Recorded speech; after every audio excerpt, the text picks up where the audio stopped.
G'day, I'm Murray, this is my backyard, and today we're going to have a look at a really wonderful plant, Pandanus amaryllifolius, commonly called Pandan.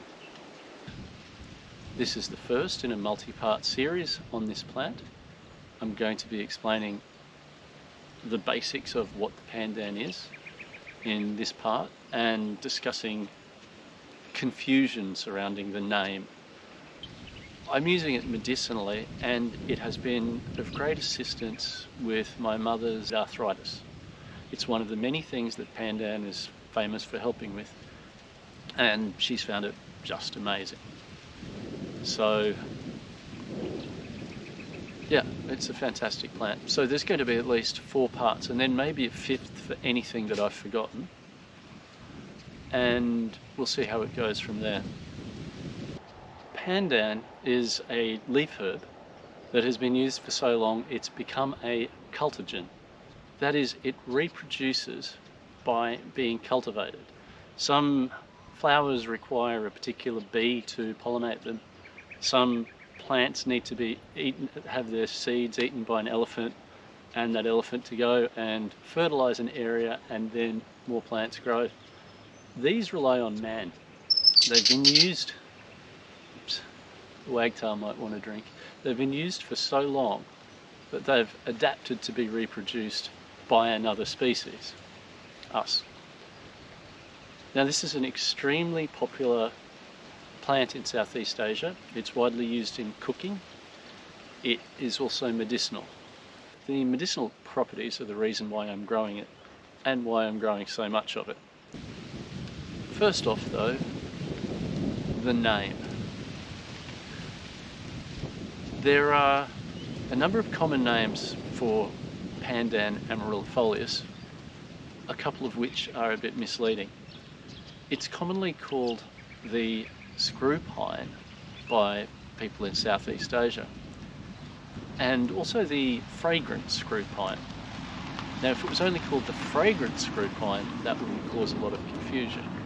But here in Australia we've got another plant, Pandanus tectorius, down there, that grows wild along beaches into quite a large tree. That is, while it's related to the Pandan plant, doesn't have the same effects and is quite different. Now I happen to be growing both of these, so I'll show you some of the many differences between this little guy that only gets to maybe 8 feet tall and the Pandanus, the beach Pandanus. So here we have what Australians think of as the screw pine, and it is a very spiky plant. It has spikes down the spine of the leaves on the back and down the sides of the leaves. These are absolutely vicious. You don't work with these without gloves unless you like getting scratched up a lot. So that's Pandanus tectorius, which grows into a large tree, usually found on the coastline. And this is Pandanus amaryllifolius. So the leaves are smaller. This gets to a maximum height of around 8 feet, whereas I'm not quite sure the maximum height of these. I've probably seen them to 25 feet. Now, these guys have very few spines. I say that, but beware, because they do have the odd one, and it surprises you. There's one here, and it's curved downwards. See, these are generally pointing up along the leaf, whereas the odd Pandan leaf will have a backward facing spike, which is a real pain when you're washing them from the base up. I can see another one here. It might be best to examine your leaves before you wash them and just scrape off the spikes with a knife, because for some reason they might not make a big hole, but they really hurt. They sting for hours. It might be the paper cut effect. They can also have spikes down the sides of the leaves, usually at the base. That's a bit less common. There's another one. that's a bit less common. So these things presumably used to have spikes, but then found they didn't need the defense. And over time, they've just got less and less of them. And this one doesn't have it, but the next leaf and the next leaf do. Now both plants are called screw pines because of the way that their leaves sequentially come up and around the trunk, creating a spiral pattern between multiple rows of leaves. So you can see it here. This is a spiral of leaves in a row heading upwards. And this is another spiral coming out on top of the previous spiral. So they spiral their way upwards as they grow.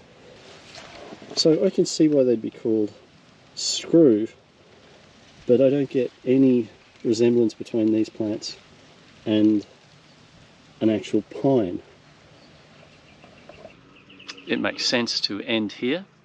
The next video is going to be about reproduction of Pandan, part 2. Then part 3 is going to be about the potting method that I use that seems to be working beautifully at this stage. Part 4, probably the herbal drink that I make and harvesting. They're related.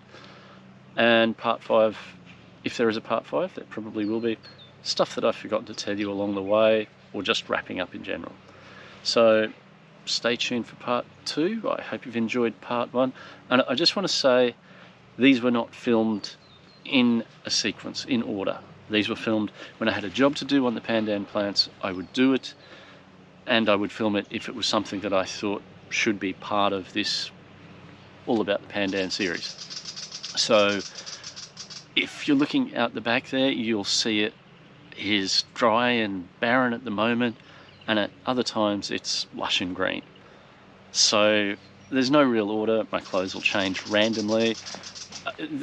There's no pattern to it, but I hope to have put in order all of the steps and everything, and to make a nice complete series. So I hope you've enjoyed this, I hope you've learned something, and I hope you'll join me for part 2. Have a good one.